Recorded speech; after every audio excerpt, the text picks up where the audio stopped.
I'm sorry, roll call. Bill Buchanan. Here. Brett Garland. Here. Leslie Younger. Here. David Costa. Here. Stephanie Howard. Here. Steve Sebastian. Kelly Shaw. Here. And now please join me in the pledge. I pledge allegiance to the flag of the United States of America, to the republic for which it stands, one nation, under God, indivisible, with liberty and justice for all.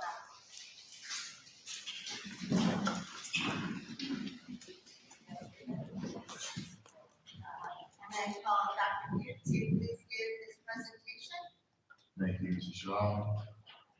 So as the board members of the community, I'm sure are aware, on Friday evening, there was a temporary restraining order issued in the student mask court case. As such, we have pivoted our protocols. We are now mask recommended in all areas of our school. I know we've had a chance to talk about this with board members. I put out information to the community. Any questions from the board about our current protocols? We are expecting, we do know that there was a stay order that was asked of the appellate court. We have not yet received that stay notice from the appellate court, so we do not know if the appellate court will issue a stay and revert back to the mask mandates. We are expecting results from the appellate decision sometime later next week. So if you have information, I'll certainly share that with the community. Does anybody have any questions? Thank you, Dr. Butte. I'd like to go to public participation. Members of the audience are encouraged to make comments and ask questions of the board consistent with board policy 2:230. Please identify yourself and limit your presentation to 3 minutes. I will call each person that is listed on here that marks yes. I will set a timer for 3 minutes, and then once the 3 minutes are up, I'll call the next person up. I have the mic right here. Mr. Martin has the mic for you, so please speak into the mic. The first person on the list is Mr. Dillon, Tom Dillon.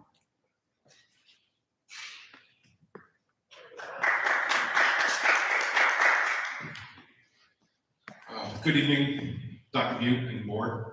I don't really have much on here. I didn't really come prepared to say a whole heck of a lot. I do want to say thank you for moving forward and back to the mask recommended that you did have late in the year last year before things changed again. I do want to say that my kids are overwhelmingly excited to not have to wear masks in school.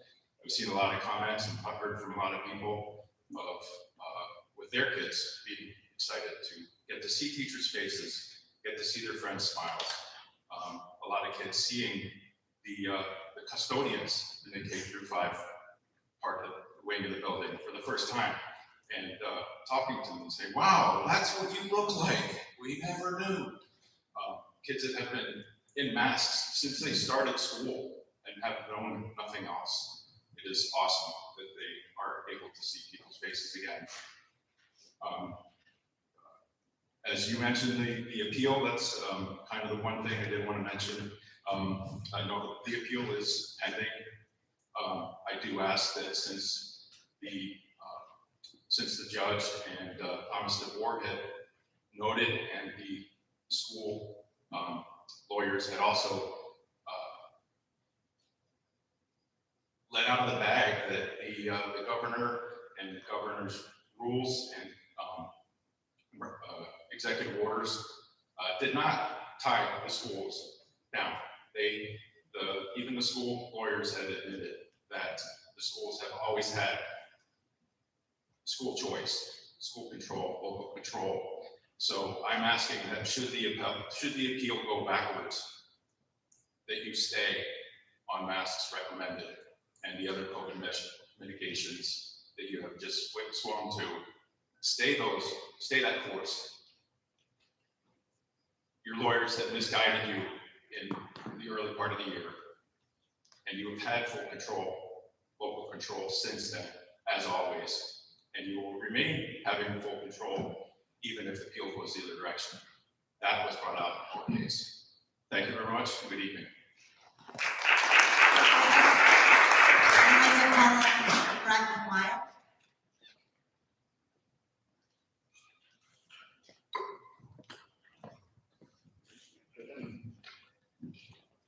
Members of the board, Dr. Butte, my name is Brett McGuire. I have 2 daughters in Prairie Grove.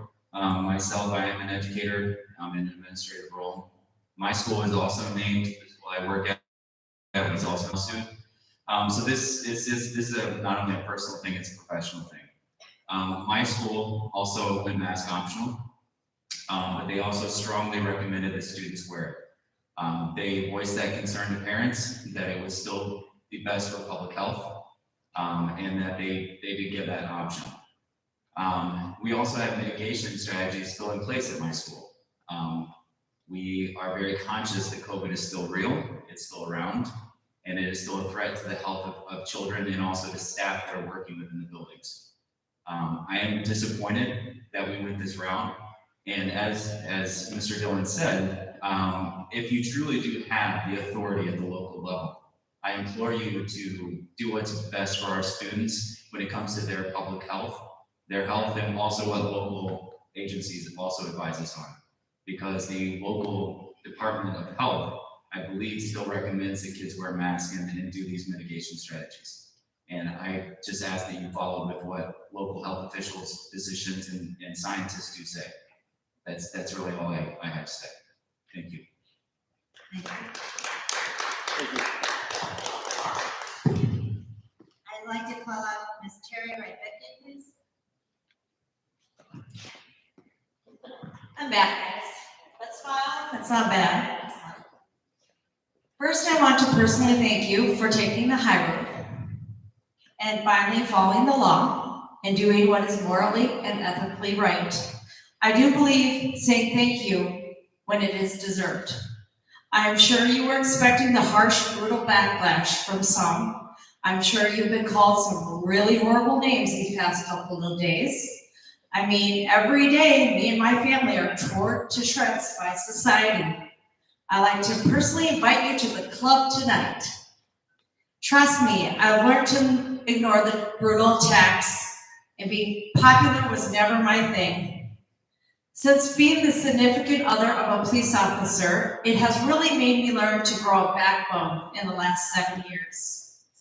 I have been threatened by internet bullies that they would rape and kill me and my family because I am a bootlicker to them and support the police and the law and order.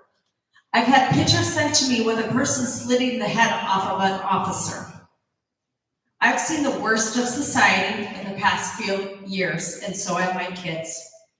I hope as much hate mail you all receive and as many names you are called, you stick to what is morally and ethically right and lawful.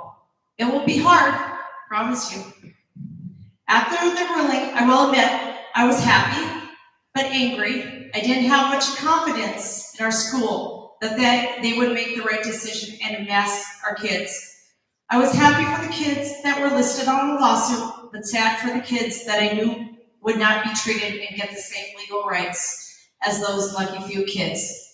I questioned why any judge would make that ruling, knowing that there is so much hate, division, and bullying in the schools and in homes already over vaccines, masks, and politics. I could already see the division and hatred.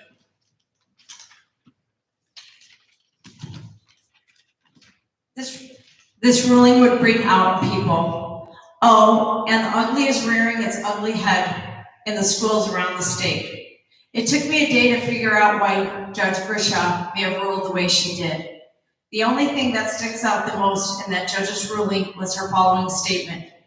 This type of evil is exactly what the law was intended to constrain. That's a pretty bold and powerful statement. Was the judge weeding out all the schools to see who was generally scared of all the threats made by the governor, ISBE, and IDPH, from the other schools that were actually drunk on power and working in the schools not because they care about the kids or like their jobs, but for the title and the money? Was she trying to trying to, in good faith, see what schools would fall, if the schools would follow the law and expose the superintendent, school board members, and teachers that are pushing agendas and being activists. So I'd like to call up the next person, Ms. Emily Columbia. Activists, rather than teach and educate our kids the way the system was intended to do. But Vicki, she cannot concede her time to you. Why? Dr. Beal, can I go on? My meeting, and you had the 3 minutes. I said beginning that we're in our board policy, we give 3 minutes. I've been consistent about giving everybody 3 minutes. Someone else is giving me their time. I will let my legal counsel, Emily, We don't, do the concessions of the minutes. Okay. We're gonna let the next person. Out of all the superintendent, can I please tell thank you to Dr. Butte? Just give me a second. I'm there. I would like to personally thank Butte for taking the time to write a heartful, well-thought-out letter to nip the segregation, bullying, political opinions, and personal opinions on vaccine and mandates in the bud. He is right there, no place for it, and you're see going on between students and teachers. Then you need to stop that. The past. Don't touch me. excuse me. Mr. Baker, Mr. Baker, just give her the paperwork.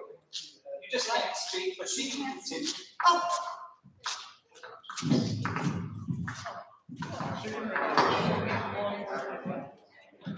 I'm sorry, but, you will get, I was measuring 2 minutes, and so Ms. Emily Columbia, you have 2 minutes because Ms. Ryback used your 1 minute. Yes, come on. I would like to personally thank you for taking the time to write a heartfelt, well-thought-out letter to nip the segregation, bullying, political opinions, and personal opinions on vaccines and mandates in the bud. He is right there. He is right. There's no place for it. If you see it going on between students and teachers, then you need to stop that crap immediately. The past 2 years has been nothing but division in these schools or communities. I knew the nasty stuff would come out, and the horrible administrators and teachers would show their true colors in the coming days on how they plan to treat the students based on the ruling. I have to eat crow now because Butte and his staff have shown me they can do better and be better for the kids and the teachers and the families. Since I have had to eat crow, I can expect the school to eat crow also and expect them to reach out to any other teacher or families that they force out of the schools over unlawful mandates. You lost a lot of good people, and unfortunately, some questionable ones are still here that choose to mistreat and intimidate some kids. Sometimes these people apologize but don't mean it, because after they say sorry, they don't go and do it again and again, just from a different angle. When a kid tells you something's happened, please give them a little credit and hear what they say instead of calling them liars. Kids are a lot smarter than you can give them credit for. There have been a lot of horrible things being done to kids in the last couple days. A kid was locked in a closet for not wearing a mask. The superintendent went online and said that 300 kids were refused to wear a mask and didn't care if they starved or got overheated. They are a threat to our community. That crap is just unacceptable. Masking tape and locking kids in closets and intimidation is child abuse and mental abuse. Period. You can't use COVID as an excuse to abuse anyone. None of this should be just shoved under any rug. What some of the teachers have taught kids is that you can bully, you can be violent, and you can abuse people because COVID safety gives you the power. For 2 years, people have gotten away from horrible things because they truly believe they were untouchable and that COVID gave them a free pass. You led by example. Yesterday. Thank you, Ms. Columbia. I will now call Jillian Flesh up to.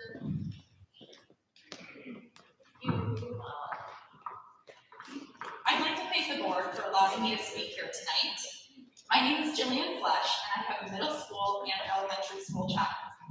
I would like to start off by saying that I have great empathy and understanding for the parents with children who have a great deal of difficulty wearing a mask to school each day. My daughter Emily has sensory issues, and she was overjoyed to find out that she might not be required to wear a mask to school. Emily was also someone exposed to COVID-19 twice while riding the school bus back in the fall, once resulting in a positive shield test. She was asymptomatic, which was wonderful news for our family. However, Emily's elderly grandparents live with us, including one who currently takes immune suppression medications because of a life-saving transplant. If it weren't for Emily's positive shield test being identified, she might have gone to her grandparents for a hug or a sweet chat like normal children do, and possibly spread the virus to them. Emily was lucky to remain asymptomatic, but her grandparents might not have been so lucky. Because of testing and contact tracing, we were able to have the choice of keeping our child in a different part of our home so she would not infect her fragile grandparents. We also were able to inform the friends and their families who had been around her so that they could also protect vulnerable members of their families. Also, while the identities of children with the virus is kept confidential, the others at school who had been in close contact with my daughter were also allowed a choice on how to best protect their families and loved ones. I know that our family is not the only one with this kind of story.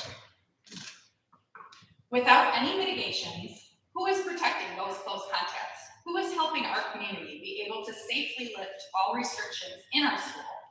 Just in the last week, 15 students and staff positive results were identified through shield testing.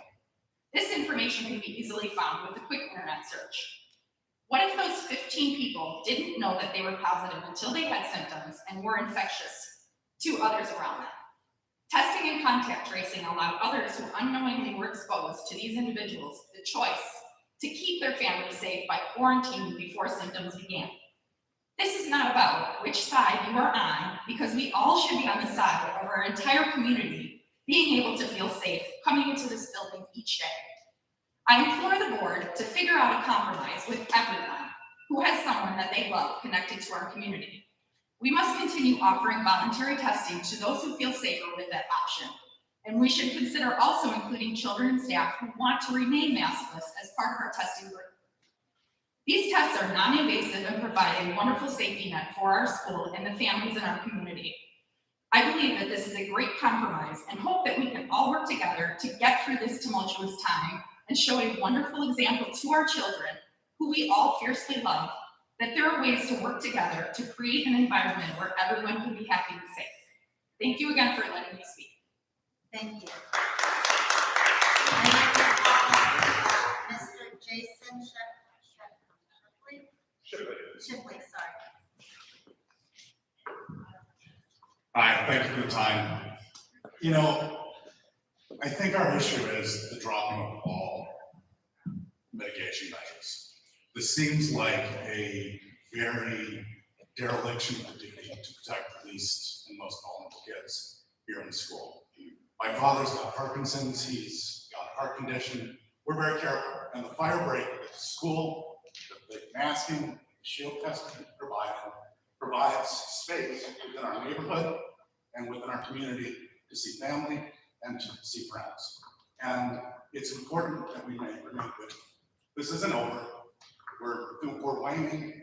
It's almost certain that we're going to see another wave, and we're going to have other things that we may need to do.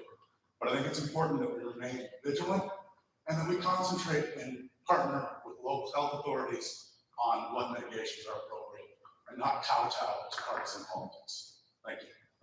Thank you. I'd like to call up Ms. Joyce Malik, please.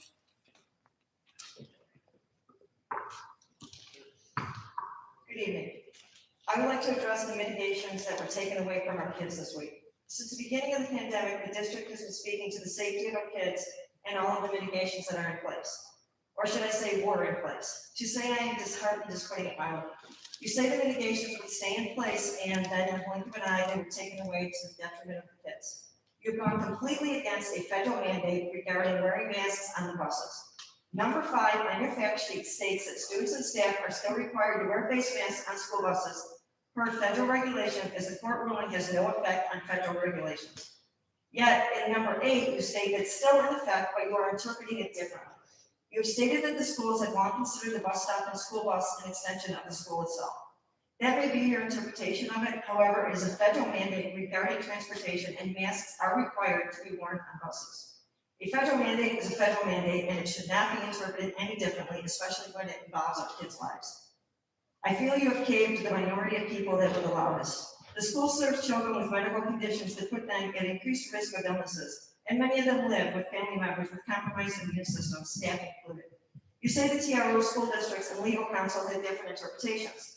However, the districts in the area, 158, 300, 26, 47, 155, 15, 3, and 156 are standing by the federal mandate of wearing masks on buses. Why is Prairie Grove not? Elementary buses have 2 to 3 kids per seat on a bus. There is no way to social distance on a bus. There never was. So why do we take that mandate away? I thought we were still protecting the kids.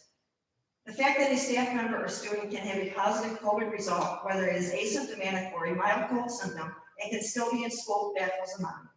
Positive COVID cases plus no mask equals a disaster waiting to happen. Prairie Grove reported 2 recent school-based outbreaks, one involving 9 student staffs as reported on 2/25/22 and documented by IDPH. This is an inconvenient truth considering 2 days later, PG46 removed all mitigations. I guess let's see how this pans out for a district claiming to value safety of students and staff. Thank you. I'd like to call up Ms. Lisa Samuelson, please. Hello, I'm Lisa Samuelson. I'm here speaking on behalf of Sean Lowe, who had a prior commitment tonight, and she emailed me something she wanted to share with you. Good evening. Thank you for taking time to listen to my question. I know that you can't respond in this forum, but I would like to have my question part of public record.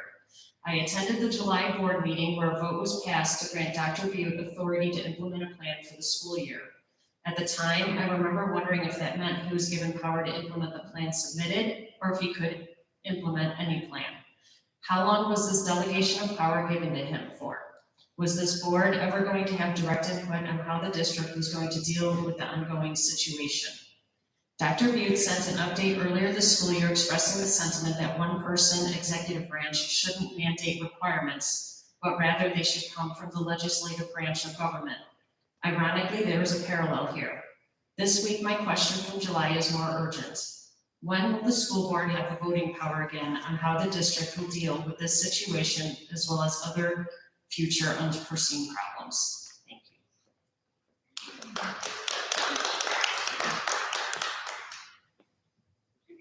May, Karen, what's the last name that starts with a J? It should have been a no. You had no on there. Oh, okay. Moving on to Miss Molly Bristow.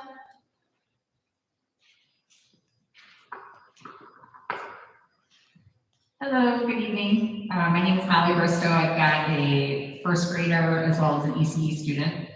I just wanted to comment on the suspension of the shield testing. Specifically, my whole family is vaccinated with the exception of our preschooler. And Piper, our first grader, went to school, has participated in shield testing and came back positive. So obviously she was asymptomatic and that prompted the rest of our family to go ahead and get tested on Friday. She got tested on Tuesday. We found out on like Wednesday or Thursday morning, and our whole family got tested on Friday, and we were all positive. And the thing that's so amazing about the shield testing, like we're so grateful for, is my husband's actually an airline pilot, a major airline pilot for United Airlines. And had we not had that positive test through the shield program, he would have gotten on an airplane and contaminated or exposed multiple crews, multiple flights, and spread COVID potentially to multiple places in the world and the country. So I just ask that maybe the board can reconsider that the shield test program is an opt-in program, it's a volunteer program. And the families who want to participate in that would love to continue to do that. You know, some people have said, well, if you want to test your kids, then test them at home. We all know that home tests are sometimes hard to come by, they can be expensive, and they are more invasive. It's a nasal swab. I've done it to myself multiple times. It does hurt a little bit more than just spitting in a vial. I've also told my pediatrician on times, I can't get my kids tested every single week at the pediatrician's office. I'm only going to speak to my doctor. They will only test them if they're symptomatic. So shield testing for us has given us a safeguard to be able to say to our grandparents, our loved ones, you know, yes, the kids tested negative this week, you guys can come over. We don't have our kids in any extracurricular activities. The only thing they do is go to school and hopefully see a loved one. So the shield test program for us has been huge. And I think it's a bigger thing than just the Prairie Grove community, but just also like the community as a whole, to catch these cases early so that we can all, hopefully, stop this from. Thank you. I'd like to elect Mr. Aaron White.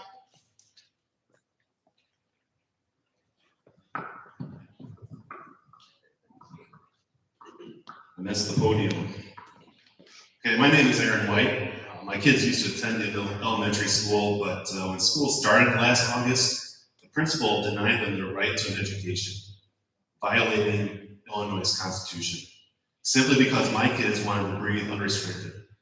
Since March of 2020, I've been expressing my concerns with all of you over your useless, unnecessary, and harmful COVID mitigations. It is unfortunate that it took a lawsuit to stop forced masking in the school district. 4 days ago, Judge Grisham's ruling stated, mask mandates, testing, and quarantining of students is unlawful. The judge wrote, statutory rights have attempted to be bypassed through the issuance of executive orders and emergency rules. This type of evil is exactly what the law is intended to constrain. I couldn't agree more. It's evil. Maybe you didn't get anything of monetary value for it, but ask yourself, for how much did you sell your soul? Even if you just went along to get along, that's still going along with evil. This board and Dr. Butte have insisted this is out of their hands and are doing what they've been told. What's been expected of them by the state and ultimately by Governor Prairie. Judge Grisham made it clear that you've all been following evil, yet you still want to force abuse on children. It seems you still think other mitigation strategies work to prevent the spread of an airborne virus. This includes physical distancing, hand washing, including the use of chemical hand sanitizer, cohorting classes, making band members cover the ends of their instruments, and worst of all, promoting vaccination. A vaccination that doesn't even prevent people from catching or spreading the SARS-CoV-2 virus. A vaccine with serious side effects being more common than severe COVID in kids. In a recent update, Dr. Butte stated throughout this pandemic, PG46 has followed school code, the governor's executive orders, state and local health mandates, and now court rulings. One thing you can't say is, you follow the wishes, concerns, and demands of the parents and students who are not okay with your abuses. Dr. Butte continues, stating the district's goals have been twofold. One, to prevent the spread of COVID-19 in our schools. I'd like to see the data on that. And two, protect the health and safety of our students, staff, and their families. Does that second point include emotional and psychological health? I've seen many videos and read many personal accounts of the suffering stemming through school COVID mitigation policies. In contrast, after just 1 day of having the option of not wearing a mask, it seems the same people you claim to protect are once again joyous and smiling. If you refuse to notice and acknowledge it in your own school, then take a look online. In conclusion, I'm not here to thank you for what amounts to just following orders again, this time from your attorney. I'm here to tell you to end and ban all of your useless mitigation strategies now. If you can't see the damage already caused and still claim to be doing right for our children, then you need to step down from your position, whether you're a board member, superintendent, principal, or teacher. We don't need your kind of help anymore. Give our children their childhood back.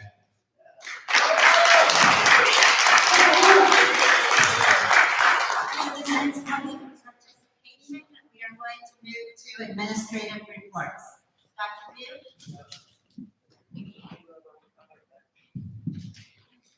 Thank you, Mrs. Shaw. Our report was included in the packet. As part of that, we did want to follow up on our discussion from January the 18th. I see Mr. Brodsky is in the audience tonight. And we had a discussion about the HVAC system for the phase 2 project. At this time, I'd like for microphone to go to Stewart. In your packet, board, you have 2 items related to this topic. One is a spreadsheet. I know it's a relatively small, see how easy for copies of it. There's also a slide presentation that was new from today. I know we wanted to talk about HVAC options, cost budgeting, there were recommendations, and the board had some questions for Stewart, like company on that topic. So, Stewart. Sure. So at the last meeting, I mentioned that I'm actually not a mechanical engineer, so I decided to bring the best mechanical engineer I know. Sudesh Saraf, who's our director of HVAC at Whiting Company, to join me. We prepared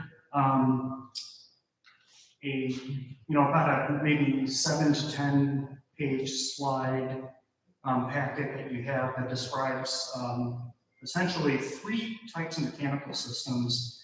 In each one, there's a couple different variations in aspects of the mechanical system. So basically 3 different types, 6 total options, in a chart that details out the advantages, the disadvantages, the different characteristics, a scoring system that helps evaluate them based on a weighted evaluation system, and then of course then a recommendation.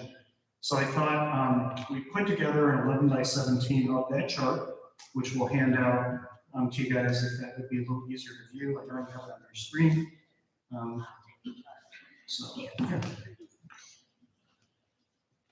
Yeah, I don't know if it would be easiest just to take one and pass to your left. And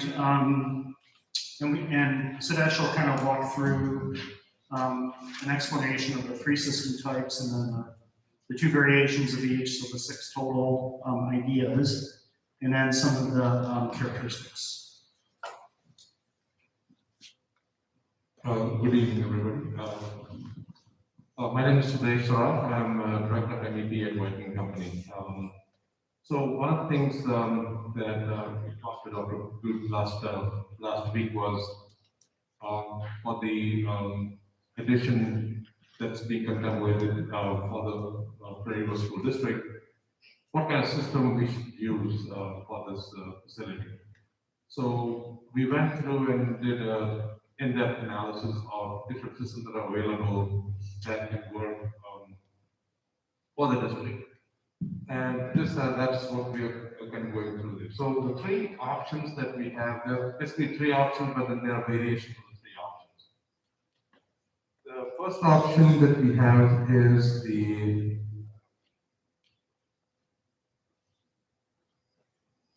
basically the traditional rooftop units and basically VAV system, traditional rooftop VAVs that either use electric reheat or they use hot water reheat. So it would be just like a regular rooftop system that you would have, like a classroom wing that, say in the middle school that we have a classroom wing, we have a rooftop unit there. Then you would basically have a rooftop unit, which is gas fired. Then to control the temperatures in individual classrooms, you would have some additional heat that you provide based on that particular room. That heat can be either electric, or you would have a centralized water system that would provide heat to those zones, so you can provide extra heat to those zones. So that's the 1A, 1B option. And the reason we have that option written is because that's probably, from a cost perspective, probably the cheapest option. So that's why we wanted to present that option. That is the current status. In this room, the gym has a rooftop unit, VAV electric reheat, the junior high, all those units are also rooftop units with electric reheat. So then we looked at some of the options that are being used in school districts now, and we have, one company, we work with many school districts like yours, and we have used all some of these different systems in other schools. So the second option is called a geothermal, basically ground source heat pumps. Basically, ground source heat pumps work with a geothermal field that you would have. So because the Prairie has a big field, big areas that you can actually drill down using basically rigs that basically drill down into the earth about between 450 to 500 feet down and run tubes through those lines. So they use the temperature of the earth basically to create an area where basically you reject heat during the summer and then take that rejected heat during the summer and use that heat during the winter. So basically using the earth as a means to heat and cool the space. Obviously, the first thing you need to have is a big enough area that you can create that feeling. And since we have that here at Prairie Grove, we thought that was a good option to explore. So what you do is basically after you connect all these tubes into the earth, you basically combine them together in a room. And then you run a loop through the building. And you have these systems called the ground source heat pumps that you have in every individual classroom. So every individual classroom will have one of these systems. And those are the ones that provide the heating, cooling, and that's where we have the 2A and 2B, is they can bring outside of the ventilation is required by code. So you bring ventilation either directly at these ground source heat pumps, or you can have a separate system that just deals with the ventilation. That's the 2A. So 2A would basically bring the air, the fresh air, directly at every individual unit. Or 2B, there will be a central unit that brings the fresh air, and these units just provide the heating and the cooling, supplement heating. So that's the 2A and 2B. And the third system is called the variable flow refrigerant system, the VRF system. So VRF system, you do have this in the school. You have it in the elementary school wing. So the elementary school wing, basically, you used to have heating using unit ventilators. And then, because you do not have any cooling, an easy way to provide cooling was to provide those VRF cassettes. So every classroom has a cassette that provides that extra cooling. The VRF system, they not only can provide cooling, they can also provide heating, because they are also heat pumps. Just to explain to you in a layman's term what a heat pump is like an air conditioner that during the summer provides cooling, but during the winter provides heating. So it's got a reversing mechanism in it. So there are some people that, in their homes, they could have a heat pump, or you could have a furnace like you have in your home. In this case, in the option 3A and 3B, basically what you do is you use these heat pumps to do the heating and cooling only for comfort reasons, but we still provide the ventilation through a separate unit, which is called a dedicated outdoor air unit, DOAS. So you'll see a terminology in your report saying DOAS, so we call them DOAS unit. These DOAS units provide the pressure.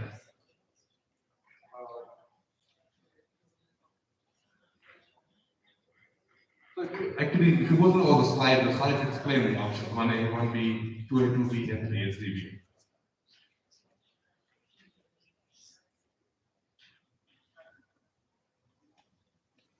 And then we could actually look at the chart that I provided. So the chart that I provided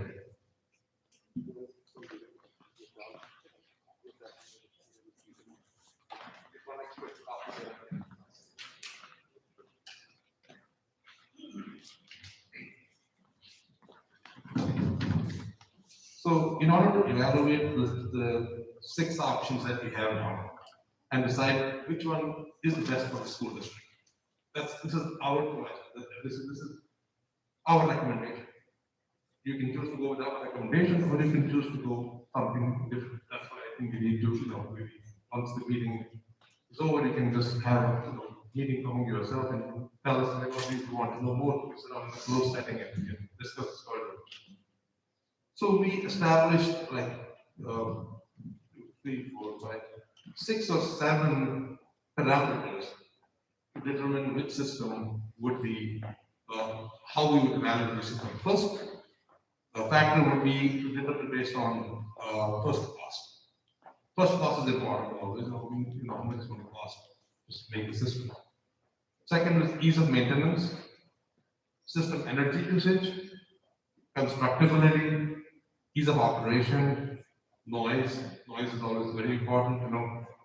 I'm pretty sure to remember that some of the unit ventilators can be very, very noisy. It becomes disruptive in an educational environment. Architectural impacts. So those are 6 or 7 items that we picked. And then we weighted them to make a total of 100. So we talked with Dr. Butte, and we gave, so first class got like 25 points from weighting. Ease of maintenance got 10, energy usage got 20, constructability got 5, ease of operation 15, noise impact was 10, and architectural impact was 15, for a total of 100. And then we assigned numbers. So the high number here means it's the worst performing in that category. And 6 is the best performing in that category. So if you look at the first class, if you look at the first row there, you will see that the electric reheat with the rooftops is the lowest first class, so it got 6 points there. And then if you look at geothermal with the DOAS unit, it got only 1 point. So from a cost perspective, the geothermal will always be the lowest because it's got the first cost of drilling those boreholes all the way, so there's a big first cost to that. However, if you look at energy usage, for example, you can see that the energy usage of the rooftops with the VAV system and everything is the lowest, whereas the geothermal system has the highest. So that's how we assign the numbers. So basically between 1 and 6, 1 being the worst performing, 6 being the highest performing. And then between that number and the weightage we gave, we basically came up with the weight factors at the bottom. The highest number, basically the one with the highest number, is the one that we felt is probably the best for the district. In this case, we came up with 3B, which was the VRF system, with the DOAS unit being the most cost effective in terms of overall performance. So that's what we recommend, but there are other options that are pretty close. If you look at option 3A, for example, is 61, and option 2B is 53. So that's basically how we have gone through and came up with some recommendation for the district. There's one more slide that we had in the original slide presentation. It was the second last slide.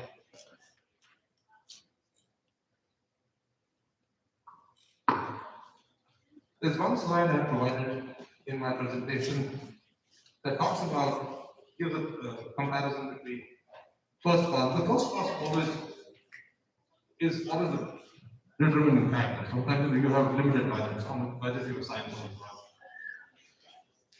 So the rooftop unit, the first 1A option, is kind of the baseline.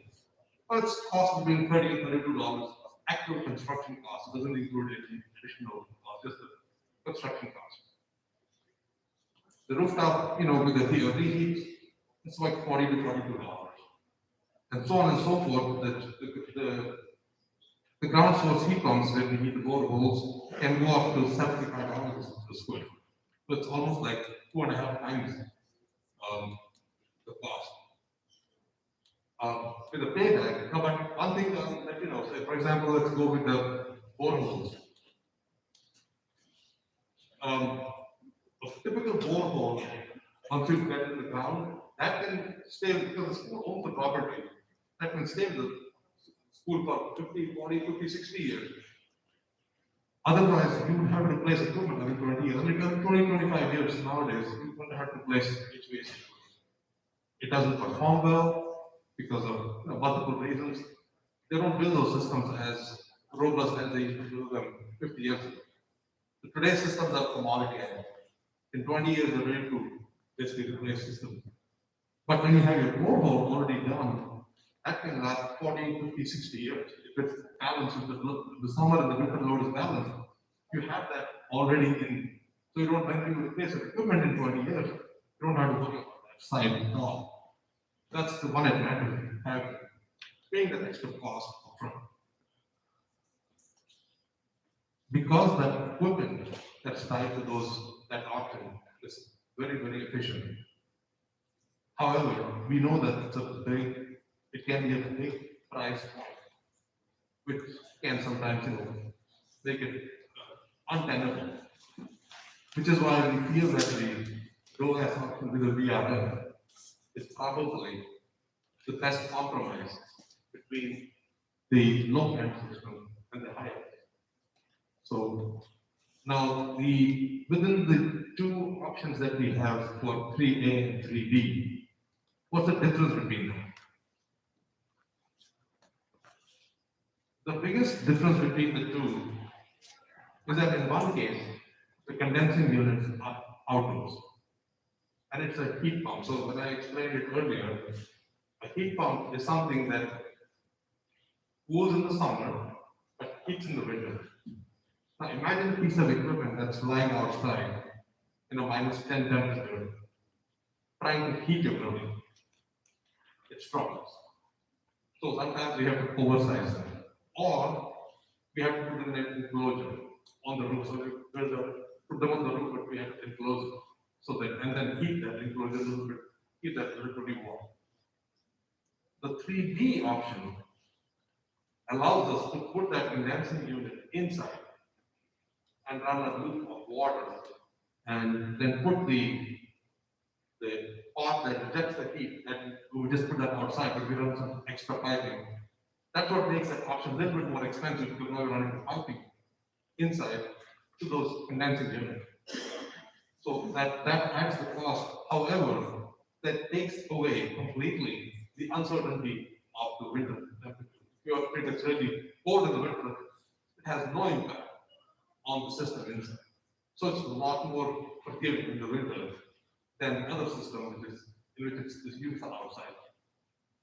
I personally feel that it's worth paying the penalty. Wherever we have done the water cooled, call it the water cooled or VRF, wherever we have done water cooled, it has worked so much better than the air cooled. Because we have a cold climate. If you were living in, say, Texas or Tennessee or south there, the air system would have been the best system. But I personally feel that the water cooled system is a very, very, very good system. So that's basically where our I was gonna say, is that VRF, the water cool system, the one that we currently have in the elementary? No, you have the reason you have an air cooled system is because you're only using it for cooling. You're not using it for heating. Your heating is coming from the unit ventilators to the boiler. This will be used for heating and cooling. This will be used for doing heating and cooling. And if it's a water cooled system, we can put an air handling unit for the gym also tied to the roof. Then we don't have, it doesn't have to be a package unit. Yeah. And since it will be all electric, then if we do go for net zero, then that helps us from the net zero perspective. So it's got a lot of good. Now, I appreciate, we requested at the last meeting a detailed analysis, and this definitely helps us to understand. So I appreciate the details that have been presented to us and given to us, because there was a lot of choices and we didn't really understand one versus the other. I'd open it up to any of the board members if they have any questions, to make sure you keep your mic on and then ask your questions. Yeah. Thank you very much for this. It's very well organized, very clear. But no, I was going to say to just remember that the VRF system that we're using in the elementary is because it was not a new building. We did not want to demo all the ceilings. We did not have anywhere for ductwork.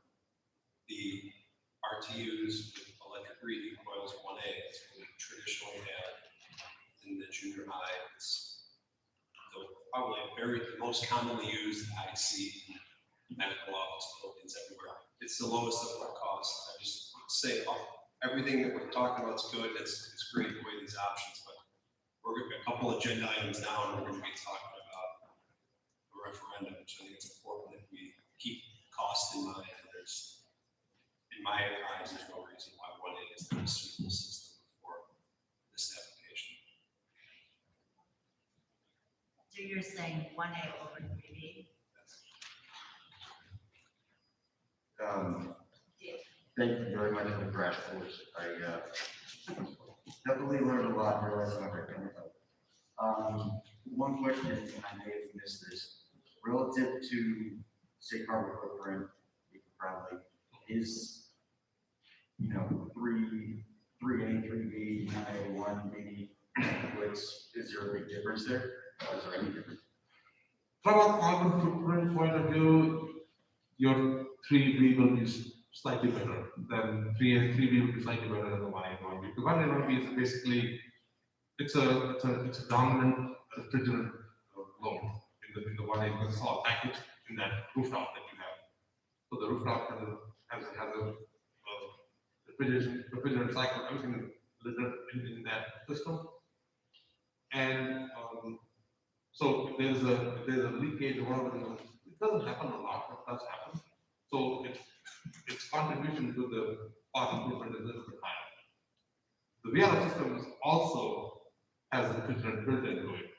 However, it is distributed over that whole system. So it's less chance that it's going to leak in one location. From an output footprint point of view, the geothermal, option two is the best because it is basically absolutely because it's using the earth as a heat sink. Right. So from that carbon footprint wise, 2 is the best. 3 is comes after that, and 1 will be the base. Thank you. Question, please. The longevity.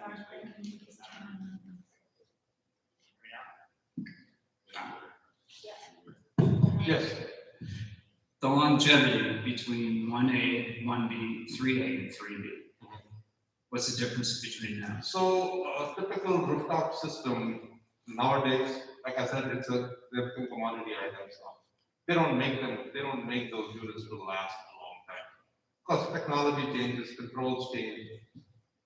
20 years for the thing. So we are up to 2025 in that same range. The only thing is the geothermal system, the 2A I told you, 2A, 2B. The field part of it is there for 50 years. I mean, if that load is balanced, it can last. The pumps, the 2 or 3 systems that I have done in the past, they have gone for 15, 20 years. They've worked absolutely perfectly.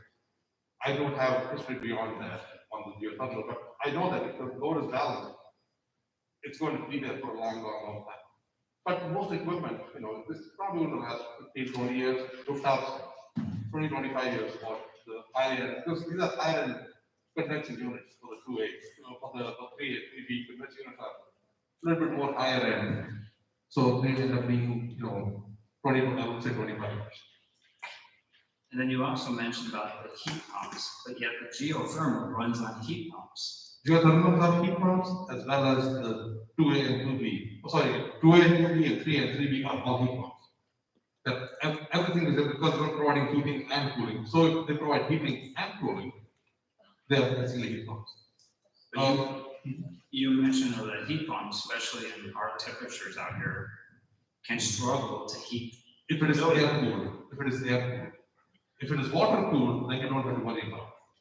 Because if you have just like imagine if you have your home, if you have a heat pump in your home doing your heating and cooling and it's outside during the winter, it's going to struggle. So there's a parameter, it's an engineering term for it, it's called COP, coefficient of performance. A coefficient of performance basically tells you if I put 1 unit in, how much do I get out? During the winter, generally a heat pump can provide up to 3 times. So if you put 1 unit in, you can get 3 units out. If it gets really cold, so on 32-degree day, you provide 1 unit in, it gives you 3 units out. Minus 10 is going to go down to like 1.5, 1.6. It's going to struggle already. So what we do is, as engineers, we have to provide an air-cooled system. We oversize them a little bit. So even if they go down, you still provide enough capacity for the system. So you end up kind of either oversizing it or you put them in an enclosure. So you build an enclosure around it so that they don't see the minus 10. Okay. And lastly, you have under 1A payback 0 years. Because that's the baseline. So there's okay, no so you're using that as the baseline. I'm using that as the baseline. So what is the payback baseline, approximately? Well, there's no baseline. There's no payback for a baseline. Baseline is your system. You know that you need this. You need a system, right? So then you have other systems because it's the lowest cost. So the lowest cost always becomes your baseline. And other systems that are more, so if you justify, if I'm putting a system that costs me more, how much time is it worth? Why should I go with a more expensive system than the baseline, right? The baseline is your baseline. The expensive system is if you go with a hot water heating, it's going to cost you a little bit more, but it's going to pay back over time because it's going to be more efficient. Does that make sense? It does, but it also makes sense if your baseline is at 25 years return and the equipment's only going to last 25 years, then the other ones are immune. No, that's not how you read I think you have to understand, when we say, all these systems probably, even they last the same amount of time, but you're putting a first cost money, right? So if you say you're putting $1 billion for baseline, one, and they're putting $1 billion, you're putting 1.1 billion for, say, option 1B. So now, how much time, with how efficient is the second system going to be to pay off that 100,000? That's what the payback is on. So you do payback is cost of 1B minus cost of 1 divided by how much it saves per year. So if it saves $20,000 a year, the payback is 5 years. That makes sense? Because some of these systems can be very super efficient. I mean, the geothermal system, it's going to pay back very fast. Problem is, the first cost is so high, it takes about 20 years to pay back. But a VRF system can pay back in less than 10 years. So it's very, very super efficient. And we have put this in systems that have become lead building. So we have provided VRF systems in lead platinum buildings. So VRF systems are exceptionally efficient system. But there is that little first cost implication. Thank you. Mr. Brodsky, a question for you. So I know you're not asking for, maybe you are asking for a decision tonight. I know that this is a key driver on how any kind of next phase is designed and developed. What type of time frame you need? You've given the board a lot of information tonight. How quick a turnaround do you need a full response from the board to help move forward with your plans? So we'd like to, so if the geothermal were taken off the table, that's the option that has the greatest floor plan impact. So we're basically looking to try to lock down the floor plan so we can begin to analyze structure and things like that. The other two systems are a little bit more flexible and amenable in terms of how the floor plan is laid out. So probably no more than about a 2-week window. We're in the process of analyzing. There are lots of kind of what we'll call user group meetings coming up, and working with Dr. Bute on scheduling to get additional detailed feedback as we develop the floor plan. And if we have that window, then we can continue finishing off the schematic design after that 2-week window. Okay, so does that sound acceptable? I understand. So yeah. Question for the board. Is there anybody on the board who has a strong desire and need to go into a geothermal system? I'm seeing no heads shaking there. So I think we have it narrowed down to 1A, 1B, 3A, 3B, which should help your thought processes, and we'll try to get a more firm response for you within the next 2 weeks. Yeah, that sounds like a good. Again, this is not the final decision, but it helps give you a direction so we can have some plans, the cost estimates, which then moves into our next discussion document. I just want to add something. I mean, even though we are saying that 3B is obviously better than 3A, but we can make 3A by some architectural help from architects to become the option. If you feel it does have the savings, it doesn't involve the piping, does need to be put in something. And when we did that, it was Stevenson High School, and that looked pretty good there. So it is still a viable option. It's not something that we should restrict. Understood. Yeah, and I think if we look at that 2-week window, even the differences between the two that you're now kind of down to, we'll study that and stay in communication with Dr. Bute with what implications that has as we lay out, as we begin to detail out the floor plan, and then we'll kind of bring this to closure in that period of time. Any other follow-up questions? Just one, sorry. Okay. Does anyone here, we just said the shelf life on all this equipment's approximately the same, 20, 25 years. We are in a position again to where to make a project real, we are going to have to consider a community referendum. We are not going to recognize, we are not in a position to be paying a premium for anything in the system, especially one that's just slightly energy efficient than the other. We're not going to recognize those savings 15, 20 years from now of board's not gonna be going, oh, we're saving all this money compared to what the baseline would be. We will recognize the upfront cost. And like I said, we're downplaying 1A. That's probably the most commonly used system in buildings all over. I've done high-end medical office buildings, cancer centers, surgery centers using 1A. There's nothing wrong with that option. It's what the junior high has. It's the lowest upfront cost. I don't know why we're even considering anything else. Sorry, I know this is your thing, and I get it. I'm just being realistic to where the board's at. I just wonder. In your junior high basically doesn't have, it has what's called multi-zone unit. Basically, a unit that has gas comes to it, it's a gas electric unit, it's electric cooling, gas heating.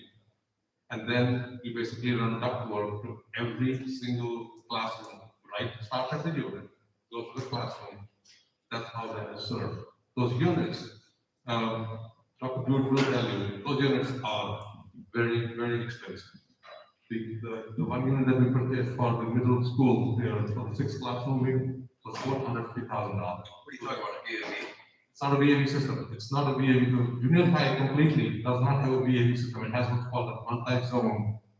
It's a multi-zone system. It says RTU with electric reheat. No, that is an option. No, that's an option that we have proposed. Oh. That is not what's in the junior high. Junior high is a completely different system.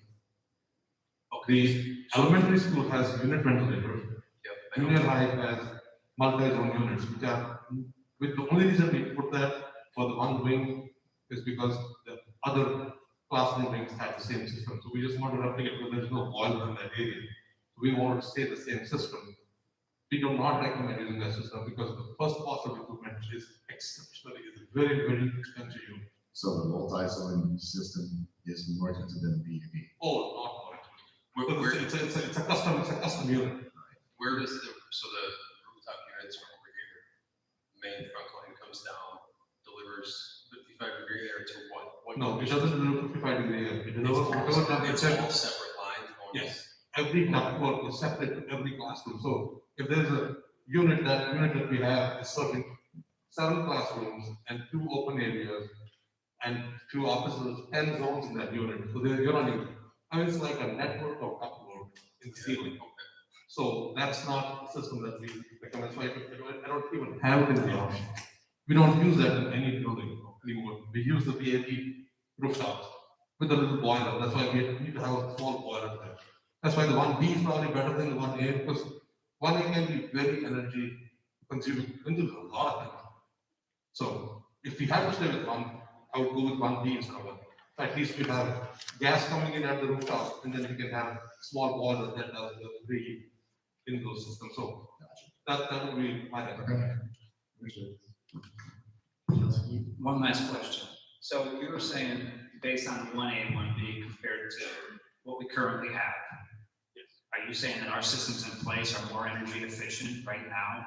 No. Than what you're trying to put in? It's not. The unit that we have is not more energy efficient. The only reason we provided a system was because we did not have access to a boiler. We would have to put a new boiler in just that classroom, serving just those classrooms, which we didn't want to do. Because cost of pipes and everything has gone up considerably over the years. So we wanted to stay with a simple ductwork design. So we went with the same system that was provided in all the other classroom wings for the junior high. So it's none of these systems that's in our system. So the junior high gets ductwork coming straight from the rooftop unit into the zone space. So the VAV means that there's a trunk line going down and branching into, it goes to a box, and the box tweaks the thermostat wall. That's what gives you multi-zone. Basically, in a multi-zone unit, the zones are built into the unit. That's why it's a custom unit. That's why the units have become so expensive. You can see, we ordered that unit in December because there's it's like a 24-week lead time. So it was a very, very difficult decision, but we made that decision in November and we ordered the unit in November. So these are more efficient 1A and 1B than what we have here, right? Yes. Yeah, and the reason, since we have all this flexibility, the reason we're doing this is we want to give you the options now. We're building a reasonably big addition and go through a very careful process so you feel good about and you've made good decisions long term for the next step in your master plan. And because it's new, we have more flexibility in those choices. Between 1A, 1B, 3A, 3B, availability from a sourcing perspective, are there differences between those two units with being able to get them? No, there's, actually, we have a difficulty with that unit that we provided for that multi-zone unit. There's only 3 people who make it in the whole country, because nobody makes those units anymore. So we had a difficult time finding people who could make those units. All the other units, there's a lot of choices, a lot of different options we have there, so many people make it. Okay, thank you. Yeah, and I think 6 months from now, the time, once we're bidding or, working toward the bond, the time will be different, the supply chain will be different, we'll have a little bit of a different perspective on availability of materials and the kind of surge in inflation and pricing and escalation that we're seeing right now. Any other questions from the board members for White Company? Could you talk about air filtration? Like, I hear the thing about air filters, we're concerned with like clean air. This is. Absolutely, I can. So, yes, to answer your question, all air systems that we have, whether we are providing in the in that junior highway or we're providing in this, all of them come standard with a pre-filter, which is a MERV 8 filter, which is a 35% filter, and a MERV 13 filter, which is a 95% filter. Between the two filters, you're getting extremely clean air. Plus, we also recommend that we oversize it even slightly so that we can, if we have to bring in more fresh air, when the conditions are right, we can bring up to 100% of the air from outside to go into the classroom. So that's one of the primary concerns. Indoor air quality is one of the most primary concerns that we have always been emphasizing, more so in the last 2 years because of the pandemic. It's absolutely top priority for us. Thank you. Yes, so, as we've been talking about this possible potential of master plan addition for a number of years, as we've spoken in January, we did talk about possibility of you need to do something else in order to finance the project. So we talked about a community engagement activity. And we asked them to look at what that would take. They reach out to 3 companies that do work in Illinois, give them to the packet. There's a cost to that work, but I think it's a money well spent for the board to engage with the community to see whether or not they agree with our position currently about the north wing, about the addition, the right sizing of it, whether or not there's going to be support for a community referendum.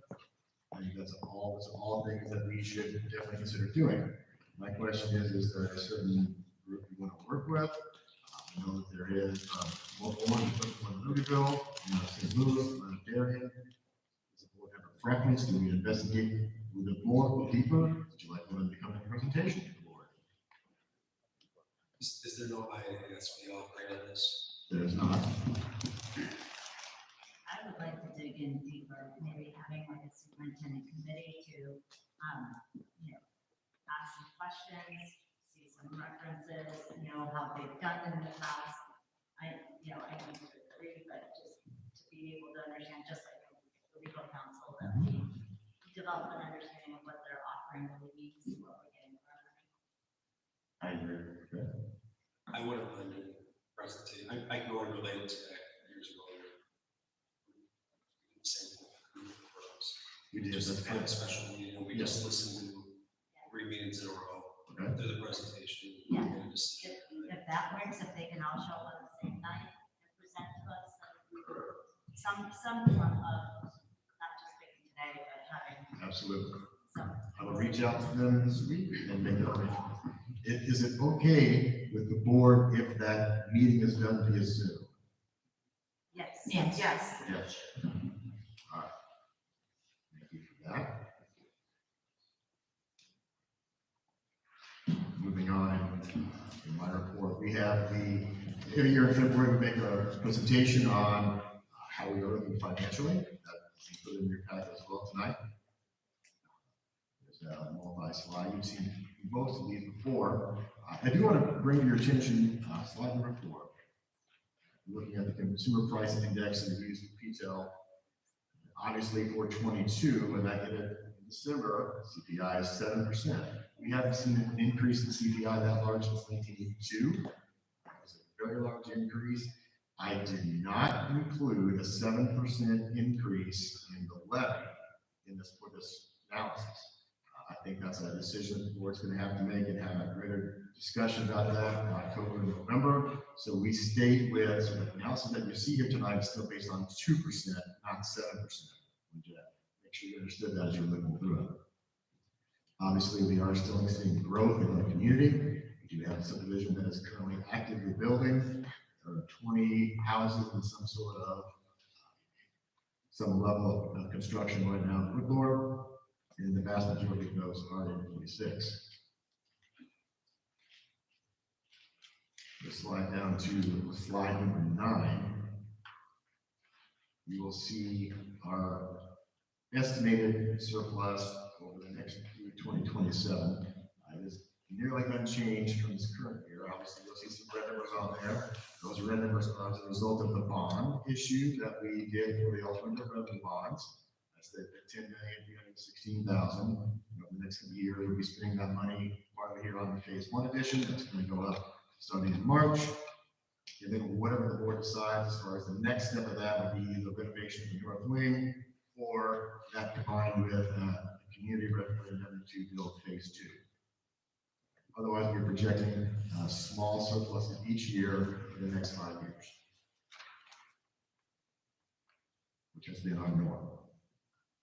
Again, that was based on the 2% level. Are there any questions?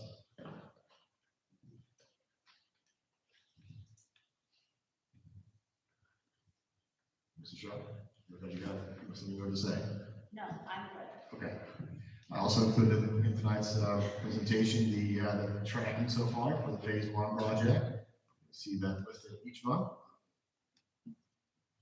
Try to include the bills. You see the amount there, the total project cost for that is $7.3 million. That includes all 3 areas: the trade contractors, construction management, and the architect engineering services are all over there on that page. And you can see we've been invoiced so far just over $500,000.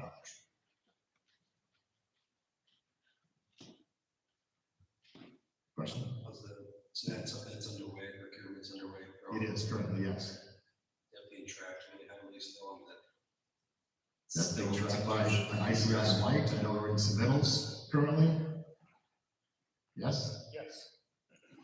Very active in submittals.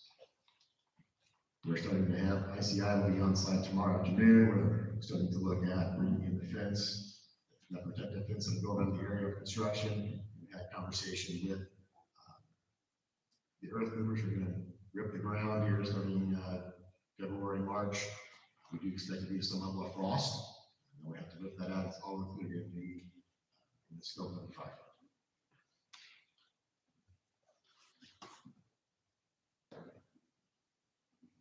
Anybody else have any questions? Good. I'm good.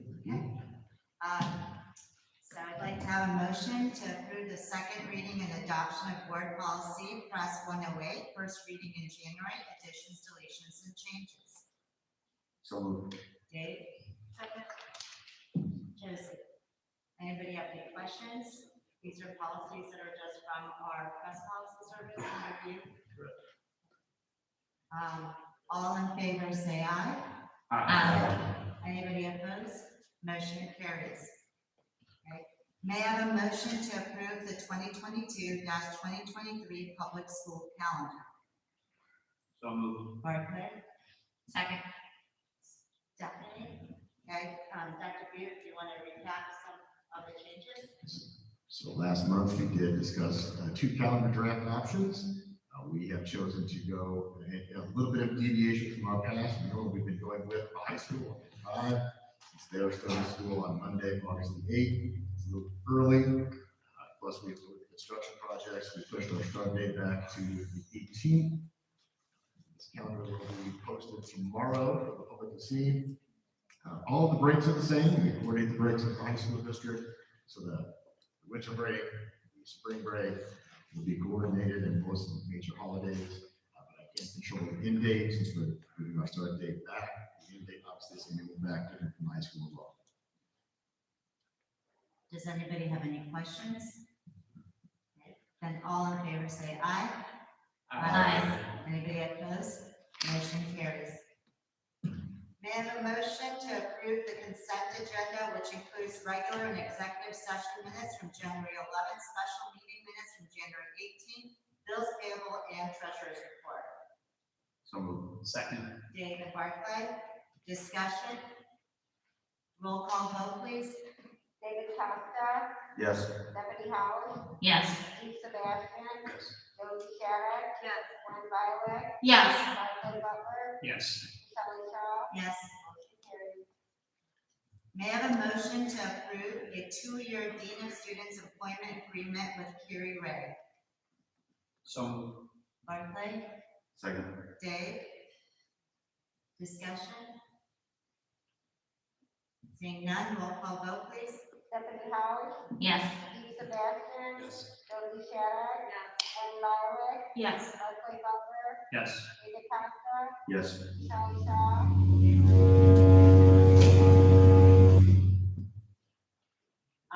Yes. Motion carried, thank you. May I have a motion to approve a 2-year student services coordinator employment agreement with Angela Anderson? So moved. Barclay? Second. Josie? Discussion? Seeing none, roll call vote, please. Steve Sebastian, Josie Shadow. Yes. Gwen Violet. Yes. Barclay Butler, Yes. David Costa, Yes. Stephanie Howard, Yes. Shelley Shaw. Yes. Motion carries. May I have a motion to approve student fees and facility rental rates for 2022-2023 school year? So moved. Barclay? Second. Dave? Discussion, Dr. Butte? We are recommending no changes to the student fees for textbooks or anything other than student lunch. The student lunch is out of our control. We are required to raise that up to the level of federal free lunch reimbursement. The 10 cents is the max we can do in any one given year. The current rate of reimbursement is higher than we are, so we're required to go to that 10-cent increase, so go from 3.05 to 3.15. Other than that, there are no rate increases for next year. Thank you. Anybody have any questions? May I roll call vote, please? Josie Shadow. Yes. Gwen Violet. Yes. Barclay Butler. Yes. David Costa. Yes. Stephanie Howard, Yes. Steve Sebastian, Shelley Shaw. Yes. Motion carries. May I have a motion to adjourn at 8:18 p.m.? So moved. Barclay and Stephanie, discussion, all in favor say aye. Aye. Anybody opposed? Motion carries. Thank you everyone for coming tonight.